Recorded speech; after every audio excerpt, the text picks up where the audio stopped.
or I have had many something? injuries. I'm definitely the person to be able to say that. I guess you're not pushing hard enough if you don't have any injuries or Yeah, something. sometimes I think that's maybe the mantra that I went by when I did it, but it doesn't necessarily mean that. Sometimes work smart, not hard. Um, you know what? My main injury, like, do you want me to mention an injury that has to do with from dance or an injury I just faced in general that affected dance? Both. Give me the goods. Okay, one that was affected by dance, I would say would be I broke my toe doing a back handspring. I definitely didn't expect it. I've had the gift of getting the second toe longer than the first toe.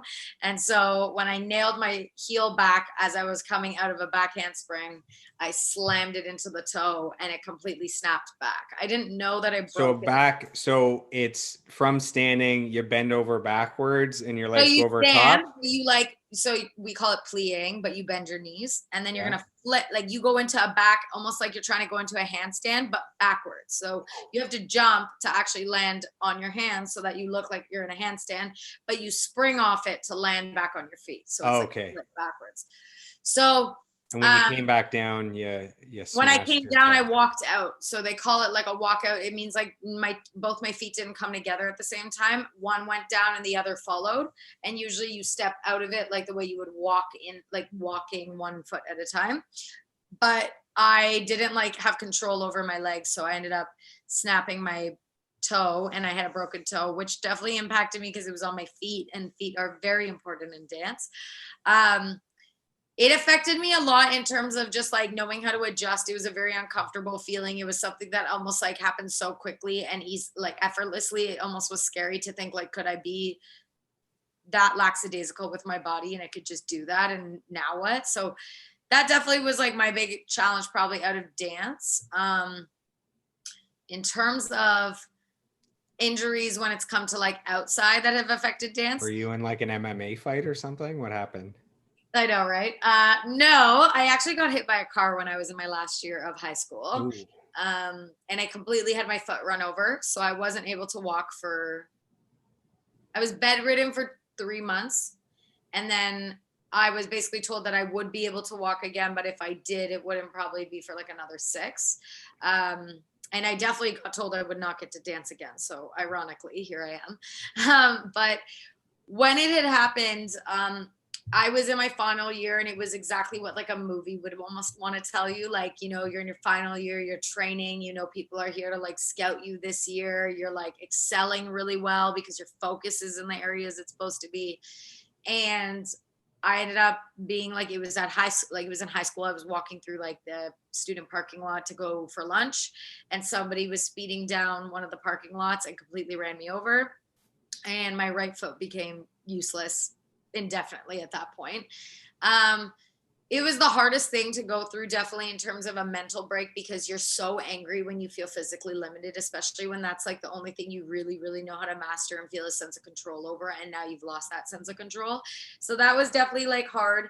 And I think the idea of being told that I wouldn't get to dance again was so debilitating and it made me feel so distraught, that I couldn't even like fathom the idea of what the future looked like anymore. So I would say that it was very trying on all of my mental state. When it came to physical, and once you get past that point of realizing like you're not getting to dance, I lost opportunities that were very big at that time. We had special guest choreographers coming out from LA to teach us and like essentially use this as an audition ground to see your skill set, and I was being groomed for those opportunities and for them to be gone just like that, and watch someone else take that spot. That like, not that you don't wish them the success, but it's frustrating when you earned that spot or you could have had it. I think that was very trying, and it teaches you a lot about grit. It teaches you a lot about like the mental capabilities attached to success, and it's not just about having the talent.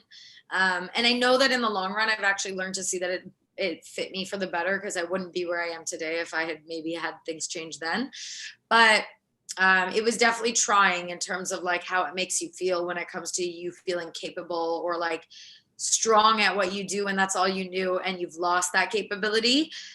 um However, when it came to actually like overcoming that problem, I think that the mental also is your biggest friend, because as much as it can debilitate you, it can also be the thing that takes you completely into a different realm of capability. And it was like 4 months later, I was not only walking, but I was actually back to dancing and I was competing. So I think it tells you a lot about like mind over matter, and the fact that like if you really want something, people can tell you that you don't want it, but it doesn't mean it won't happen. It just means you have to work harder for it. Mm. And it's not just the physical challenge, but it's your identity as a dancer. Like if you've been a dancer your whole life, those are your friends are dancers, your vision of the future for your You career fall is in into it. dancing. When they tell you you're never going to dance again, man, that's like a whole paradigm shift. That's like the foundation is gone.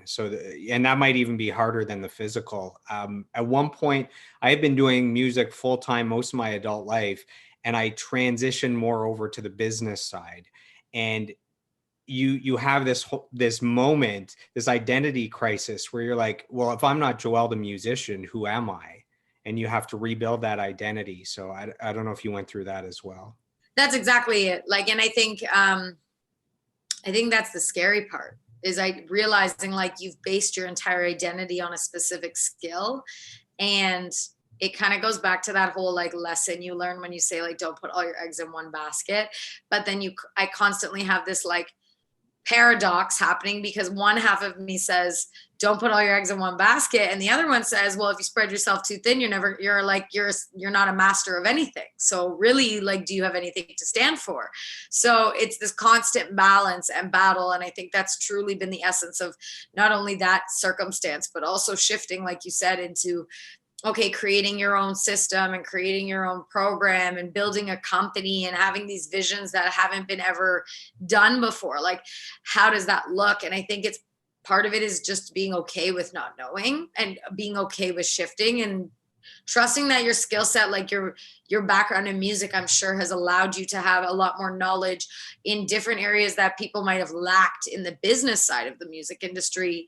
And you've been able to almost like spearhead or address that problem because you come from the performance side. And that's one thing that I think I started to use as a rationalization point to stop beating myself up like I stepped off the table as a performer because now I'm teaching or doing other things. It's like, no, it took me acquiring what I did to be able to do what I do today really well.